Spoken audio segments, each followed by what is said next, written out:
Hi guys, welcome to my channel Problem Solutions. In this video, I'm going to show you how to upgrade firmware of your Tenda AC5 router. So I'm gonna share with you this link in the description below. So this is the version I already have downloaded, but let me show you. So you have to check backside of your router, and my version is V3. If your router version is same, then you have to download this file.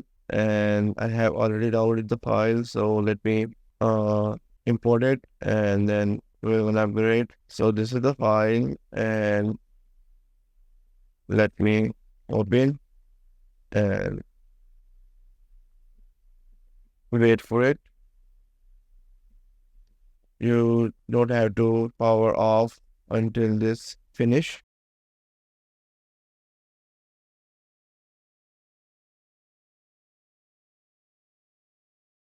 So as you can see, the firmware is upgraded.